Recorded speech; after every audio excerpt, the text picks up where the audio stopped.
अब हम देखेंगे my sisters sleep which is written by Dante Gabriel Rossetti. तो फर्स्ट स्टैंजा की जो लाइंस है उसमें बताया गया है कि एक ऐसे व्यक्ति के बारे में बताया जा रहा है जो क्रिसमस की पूर्व संध्या पर सो गया। उसकी पलकें थकान से इतनी भारी हो गई कि उन्हें लंबे समय से आराम नहीं मिला था। यह थकान इतनी अधिक थी कि ऐसा लग रहा था कि और कोई भी चीज़ उस दर्द या बेचैनी को कम नहीं कर सकती थी जो वह महसूस कर रहा था। सोने से ही उसे उस तकलीफ से राहत मिल सकती थी। तो लाइन कुछ इस तरह है, वह क्रिसमस की पूर्व संध्या पर सो गया, अंततः लंबे समय से न मिली हुई छाया थकी हुई पलकों पर इतनी भारी पड़ गई कि दर्द जिसे और कुछ भी शायद ही कम कर पाता। अब हम सेकंड स्टैंजा देखते हैं। स्टैंजा नंबर सेकंड में हम देखते हैं एक महिला के बारे में बताया जा रहा है जिसकी छोटी सी मेज पर काम फैला हुआ है जिसे उसे पूरा करना है। वह मोमबत्ती की रोशनी में काम कर रही है और उसने इस बात का ध्यान रखा है कि वह बिस्तर से थोड़ी दूर बैठे ताकि मोमबत्ती की सीधी चमक उसकी आंखों पर न पड़े। फिर थर्ड स्टैंजा में बाहरी दृश्य का वर्णन किया हुआ है। रात में एक ठंडा चांद आकाश में चमक रहा है। सर्दियों की चांदनी पतली और पारदर्शी लग रही है। चांद के चारों ओर जो खोखला घेरा हेलो बना हुआ है वह इतना स्पष्ट और ठंडा लग रहा है जैसे कि वह बर्फ का बना हुआ एक क्रिस्टल का प्याला हो। नेक्स्ट स्टैंजा में कमरे के अंदर आग की लो की एक धीमी सी आवाज़ आ रही है।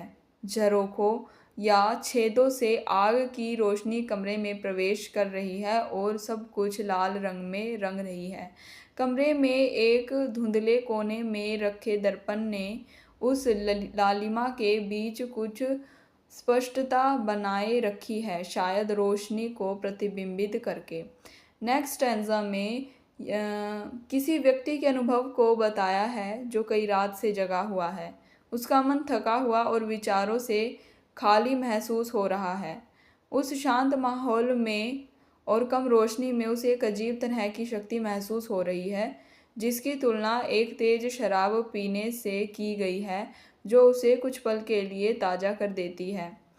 टूटी हुई रोशनी शायद टिमटिमाती हुई मोमबत्ती की रोशनी या कमरे में पड़ रही हल्की रोशनी को इंगित करती है। उसके बाद हम देखते हैं कि रात के 12 बजे का वर्णन है। घड़ी की टिक टिक की आवाज़ जो समय बीतने का प्रतीक है और हर घंटे सुनाई देती है अब शांत हो गई है। इसके बाद एक अशांत खामोशी फिर से फैल जाती है जिसकी तुलना उस पानी से की गई है जिसे एक कंकड़ हिला देता है। पहले हलचल होती है और फिर धीरे धीरे शांति छा जाती है, लेकिन एक सूक्ष्म शांति बनी रहती है।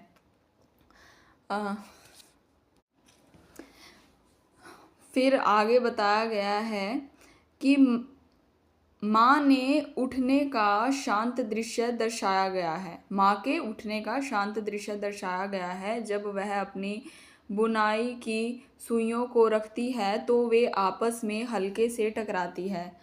उनके रेशमी कपड़े की सरसराहट की भी हल्की आवाज़ आती है और इसके बाद कमरे में शांति छा जाती है। कोई और शोर नहीं होता। यह शांत और सौम्य वातावरण को दर्शाता है। फिर अगले स्टैंजा में माँ नवजात शिशु शायद यीशु मसीह की महिमा गाती है जैसे स्वर्गदूतों ने क्रिसमस के दिन गाया था। वह कहती है कि भले ही सुबह होने में अभी समय है लेकिन चूंकि आज क्रिसमस का दिन है इसलिए यह स्तुति करना उचित है। यह छंद धार्मिक भावना और क्रिसमस के महत्व को व्यक्त करता है। उसके बाद हम देखते हैं कि उसी क्षण उनके ऊपर के कमरे में कुर्सियों को पीछे धकेलने की आवाज़ आती है। ऐसा लगता है कुछ लोग जो देर तक बेखबर बैठे रहे उन्होंने अब समय का ध्यान दिया और उठ गए। यह किसी गतिविधि या लोगों के जाने की सूचना देता है।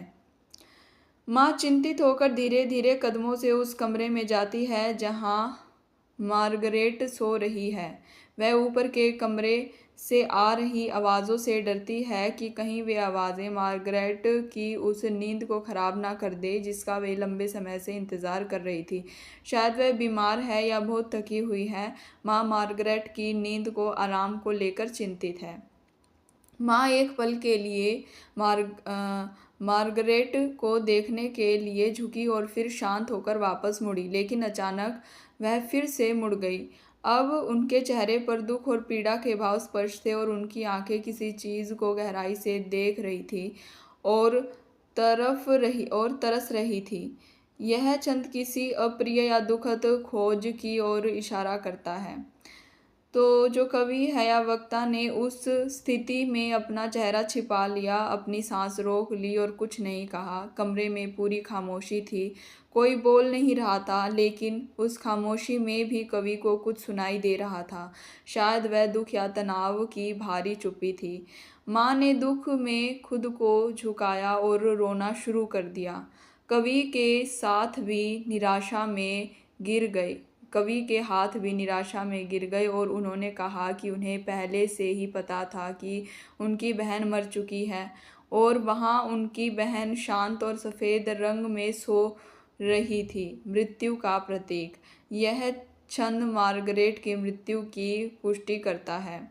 क्रिसमस की सुबह 12 बजने के थोड़ी देर बाद वे घुटने टेकते हैं और पहला चौथाई बजने से पहले नवजात शिशु यानी यीशु पर मसीह की कृपा की प्रार्थना करते हैं।